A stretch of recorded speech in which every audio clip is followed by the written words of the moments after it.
Hey cats, EDDBUD here. I've been over in London racing at the ASICS 10K 2023. Finally, I can ring that 10K PR bell. Let's get to it. Good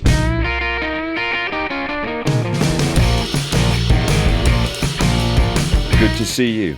Good to see you again. EDDBUD here with a race recap on my London excursion to the ASICS 10K. But before I get to the race, I thought it'd be a really great idea on the Saturday to wander around London, 36,000 steps. I went up to see Travis Scott with my daughter in Finsbury Park at the Wireless Festival. North London with some serious bass there. Travis Scott actually putting on a really great performance. He was in good form, very animated dancing, and he delivered like a favourite festival sort of greatest hits package. He even scaled down some of the tracks so he could get more in there, aka sort of Ramones style, I suppose. No messing around really, just hammered through the set, and it was very, very enjoyable.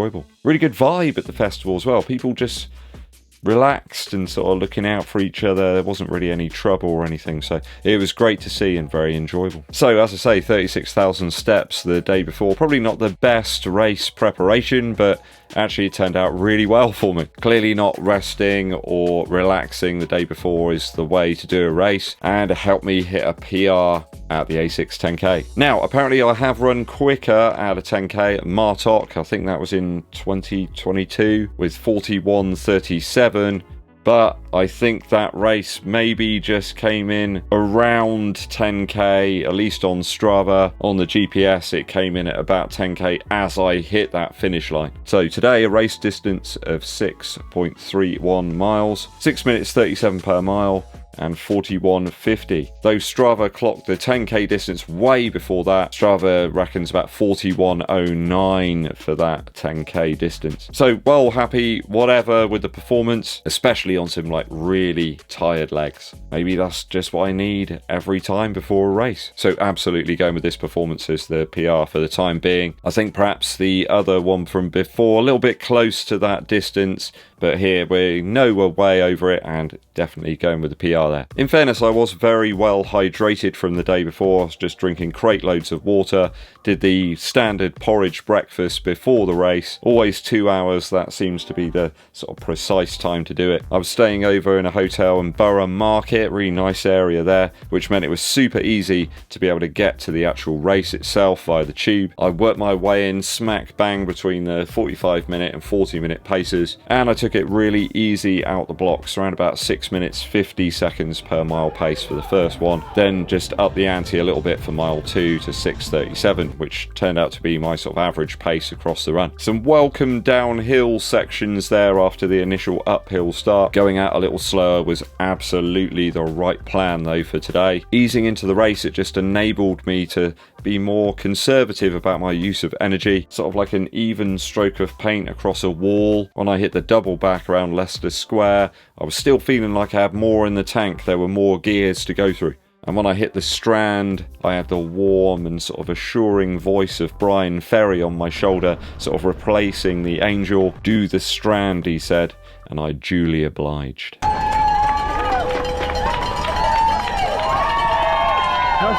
When we got to the section along Victoria Embankment, I could feel my right lung was starting to burn a little bit. It was pretty warm, you know, it was about 18 degrees or something, which for early morning here in the UK is warm. I have many comments saying, oh, you know, 20 degrees isn't warm, 30 degrees isn't warm. Well, for here in the UK, that is very hot, okay? So it might not be where you come from, but here it is. At that point, I knew I was working harder than a dishwasher owned by a family of 5, but nothing was stopping me from then on. Running's a little bit like Hamlet, I suppose.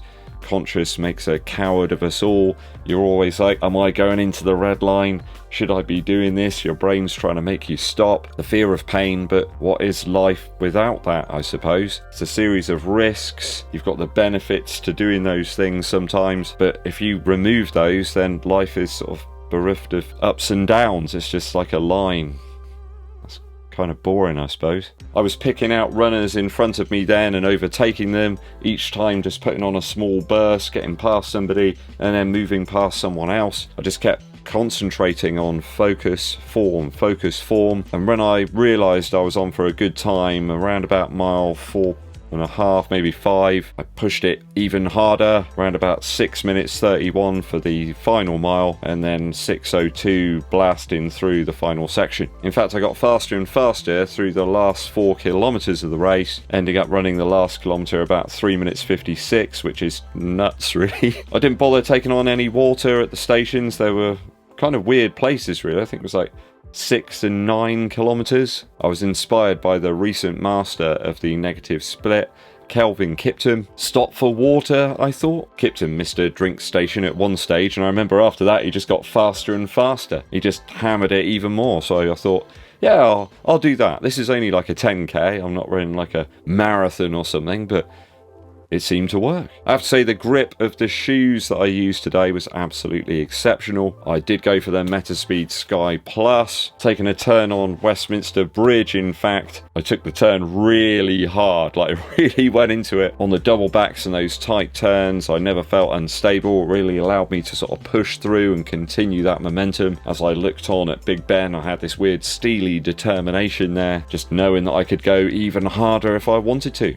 And I did. I've been experimenting a little bit recently in speed training with a bit more sort of forward arm swing, and that seemed to work today. Every time I wanted to go faster, I just focused on that again a little bit more, trying to use my longer legs and pushing those back for a little bit more advantage, just increasing the stride length somewhat. It does seem to work very well for me in terms of this shoe, where you've got a lot of the cushion up in the forefoot, just minimizing it in the heel. It's just all in the area that I want it to be. Always feels like this shoe is working for me rather than against me. Strava clocking the last 0.1 of a mile there at 5:41 per mile pace. I recall a chap just behind me at that point going, "Go on everybody, the last push." And I remember looking down the final straight thinking, that's quite a long way, you know. But I thought, you know, if you want some of that, then I'll let you have it. Here we go. So just give him whatever I had left in the tank, and that was enough. I collected very little footage on this one, guys. I was just focusing on the race, really. When I got to the midpoint, I knew that I was on for a decent time. So sometimes filming in these situations takes away your focus. You lose track of what you're doing, where you are, spend more time fooling around with the GoPro. And I didn't want to do that, and I didn't want to hinder my efforts at all. So I have just hit 100 miles in the Metaspeed Sky Plus from ASICS. I will get my thoughts together and present those to you in the forthcoming days. It's been a shoe that I've got lots of good memories, and a really good one now from London. Always great to get a PR, and this shoe just seems to do the business for me. I think it's actually got a bit better over time. It's sort of broken in the more and more I used it. That isn't a comment that I can say about every shoe that I've currently got in the rotation. I think the foam's held up reasonably well here. It is more on the fragile side, but hey, you know, that is the price to pay for a super shoe. Certainly for me, if you're a stride-based runner, you increase that stride length as you're running faster, then this one is the shoe to try out. This one's held up really well here. The rubber is exceptionally good. I think when you're talking like race shoes and stuff, they're gonna take a bit of a pounding, they're gonna take a battering. There is a point where you say, actually, you want the shoe to perhaps last a little bit longer than that. I think when you're racing, you got the sounds of like Henry V by William Shatner inside your mind, you know, surrounded by the enemy, weary, dispirited. That's exactly what I was, really. But the Metaspeed Sky Plus tried to rally the troops, sort of ignites the courage a little bit. So yeah, shoes did good. It does make me want to try out the Magic Speed 3, although I know it's not the same foam. Seems to be a similar upper there, more of a sort of daily trainer style version, but these absolutely did the business for me on the 10k. Through the finish line and met loads and loads of great people on the day as well, doing lots of pictures and just sort of chatting generally about shoes. It was a really great time. Thanks for coming over and chatting with me, all of you. So it's the Wessex 10k in Somerton next month. I do plan on building an extension to the house the day before, perhaps even a marathon time trial and some gardening as well. Seriously though, it's been a long time since I had a PR, so really enjoying it, you know, ringing the bell, chopping some seconds off of that time. Event was really well organised, I have to say, easy to get to the pens before the start of the race, and loads of fluids given out afterwards as well to rehydrate the runners, so very impressive. I really like the end section of that race as well, nice long straight to enjoy, can really put the afterburners on. So thanks again for ASICS for inviting me over to the 10k event. I had a fantastic time once again. Were you at the ASICS 10K at the weekend? Let us know how you got on. Perhaps you were racing somewhere else. Tell us the details down in the comments. Before we get to the musical interlude, a lot of people have been asking me about this shoe. This is the Kinvara Pro from Saucony. Get some more miles into this one. I will have a review up for it in the next few days, so hang tight. It does have the garden centre odour. That might be all you need to know to go out and get the shoe. I am still processing this one a little bit, so expect the review maybe in a couple of days. Same to be said about the Brooks Hyperion as well. That one's just arrived, so I need the legs to be fully functional to get something out of that one. Seriously chunky metal as well from this one today. It's almost got sort of like an iridescent fly-like quality about it. I mean, look at that, it's pretty thick. Quick musical interlude for you. One of my favourites is Spaced Out, the best of Leonard Nimoy and William Shatner. Really been enjoying listening to this one over the last few days. King Henry V, the delivery is just absolutely phenomenal. Shatner is in the moment there, right in that moment. Highly Illogical by Nimoy is really great as well. He's sort of talking about how humans are very strange creatures, I suppose. You know, are making faster and faster cars, but you got nowhere to park them. Oddly, the best track I think on the whole album is Nimoy's version of Where Is Love. It's got like a Star Trek-esque backing to it, and Nimoy's sort of quite deep voice really suits the vocals. There's a beautiful sincerity about the way he delivers the lyrics and words here. Feels like he really means it. And something that we should all be worried about right now is looking after the planet. A Visit to a Sad Planet is an equally good track. Nimoy in his Spock character coming down to a planet, transporting down to the ground level, and then looking around at how it's been destroyed, and you know, finding this sort of humanoid that tells him that the planet is Earth. Yeah, very poignant stuff there. Go and check this out from Nimoy and Shatner. It's called Spaced Out, a brilliant compilation. Thanks for tuning in, people, and all your nice comments and stuff on Instagram and Strava. I really appreciate it. Hit that subscribe button and click the bell for notifications. Also give this video a thumbs up like and share it with your running buddies. My name's EDDBUD, and I'll be seeing you.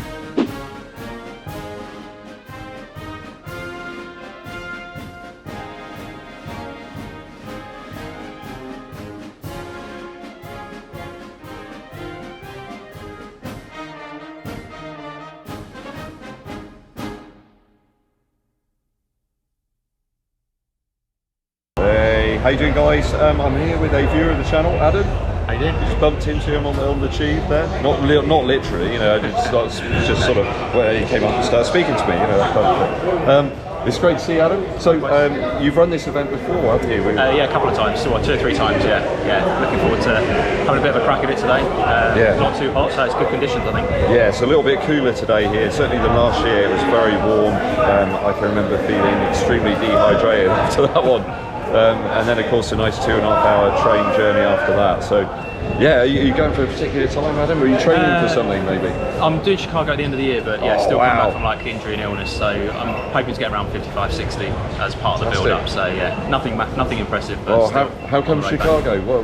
It's a deferred ballot from before COVID, so 2020, so I pushed it all the way out to the max. So awesome. But yeah, looking forward to it. Yeah, Chicago's a really great one by the looks of it, and a great place to visit as well. Yeah, it's somewhere I'd like to get over to. Rowdy City. Oh yeah, there's lots of music and stuff going on there. Yeah, some nice cuisine. It's good. Those are top things, you know. Those deep pan pizzas. Well, I wish you all the best in your training, Adam. Thanks very much. And enjoy it today. Good luck today. To meet you. Hello, people. I'm really happy with that time today. I'll have to check the official one, but I've definitely knocked about maybe 20 seconds off from last year. And considering I, walked all around London and Finsbury Park yesterday, so I'm really happy with that. I've just bumped into a viewer of the channel, Aid. How you doing, buddy? Yeah, good, thank you. He's good time. What did you finish with today? I haven't a clue. Let's have a look. Roughly 409 TS 42.22. Fantastic, brilliant stuff. Aid's training. He's going to Chicago. Is that right? Chicago Marathon, Great North Run. Oh, that's one I always want to do, Aid. Oh, yeah, great. I have memories of when Mo Farah the Kelly. Right, yeah. We're at sort of neck and neck at the end of that one a few years back when he's caught them up. That downhill section is steep. It's pretty fun. Yeah, man. So with Chicago, how's the training going? What are you going to? Training's going pretty bad at the minute. Oh, okay. From injuries and illnesses. Okay. Yeah. So this is a good test just to see what the fitness is. So looking good though. Well, Really could good. be better, but I mean, the heat and humidity doesn't help, does it? It makes it hard. I felt that around 4 or 5k. I had no expectation, and I often find when I go and do gigs and stuff like that, if you have an expectation of what it's going to be like, it very rarely lives up to that. So I did that today, and it's come off well. So yeah, man, I wish you all the best. Hey, thanks for tuning in. Hope your training goes well. You avoid illness. Marathon training always difficult for that. Take care, man. Nice one, thanks.